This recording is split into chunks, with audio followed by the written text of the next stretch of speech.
Space x ড্রাগনে করে যারা চলে গিয়েছেন তারা হচ্ছে অন্যতম শুভাংশু শুক্লা। শুভাংশু শুক্লার সঙ্গে আরও মহাকাশচারীরা রয়েছেন, তারা কিভাবে কাজ করবেন, পরীক্ষা নিরীক্ষা কিভাবে হবে, আমরা আলোচনা করব। সরাসরি রয়েছেন আমাদের সঙ্গে বিজ্ঞানী গোবর্ধন দাস। আপনাকে স্বাগত জানাবো রিপাবলিক বাংলাতে। গোবর্ধন বাবু, প্রথমেই সাধারণ মানুষ হিসেবে জানতে চাইব, যখন এই অবতরণের যে প্রক্রিয়া, অর্থাৎ 4:30 নাগাদ যখন অবতরণের প্রক্রিয়া শুরু হবে, তখন এই মুহূর্তটা কতটা চ্যালেঞ্জিং, বিশেষ করে আমরা ডকিং এর কথা যেটা বারবার উঠে আসছে। হ্যাঁ, সুপ্রভাত আমার দর্শকদের।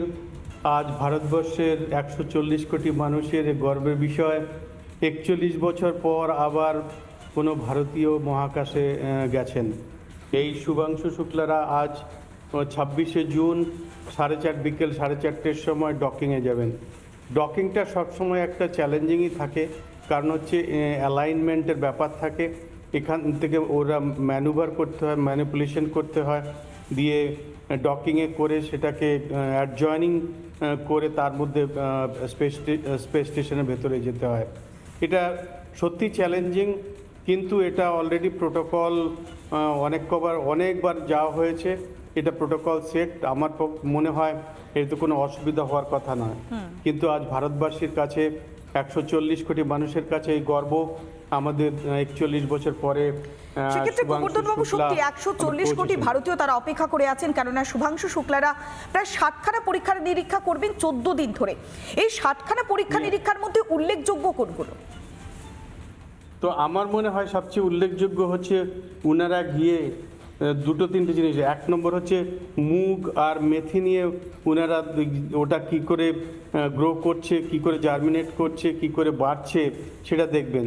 এটাতে ভবিষ্যতে আমাদের রাস্তা খুলে দেবে, ভবিষ্যতে মহাকাশে কি আমরা কোনো ফার্মিং করতে পারি কি না।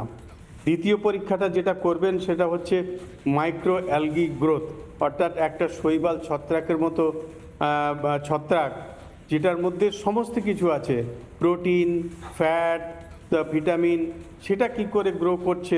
মহাকাশচারীরা যখন আকাশে যাবেন তখন তাদের কি সত্যি করে অনেক খাদ্য ইত্যাদি নিয়ে যেতে হবে, নাকি শুধু মাইক্রো অ্যালগি নিয়ে ওখানে গিয়ে চাষ করে সেটাকে ইউজ করা যেতে পারে, সেটা দেখতে যাবেন। তৃতীয় নম্বর পরীক্ষা যারা করবেন সেটা হচ্ছে দ্য টার্ডিগ্রেড। আমরা একটা ছোট্ট প্রাণী, সে ছোট্ট প্রাণীটা সমুদ্রের তল থেকে পর্বতশৃঙ্গ অবধি ওরা বাঁচতে পারে আর কি।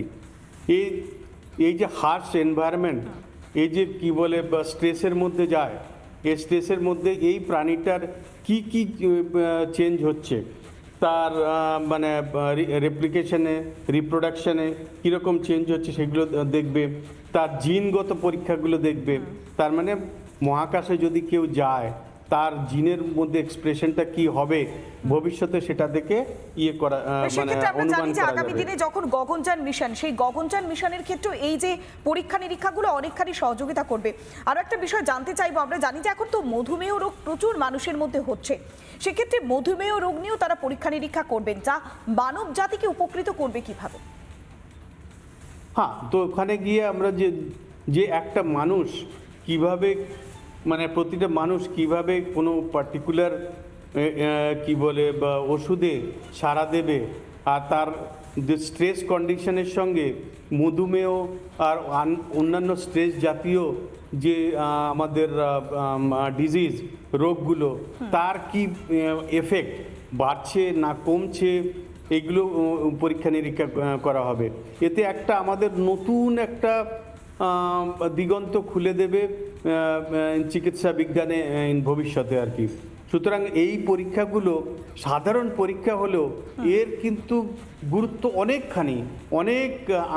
এগিয়ে দেবে। তো সুতরাং এই পরীক্ষাগুলো সাধারণ হলেও এর গুরুত্ব অনেকখানি।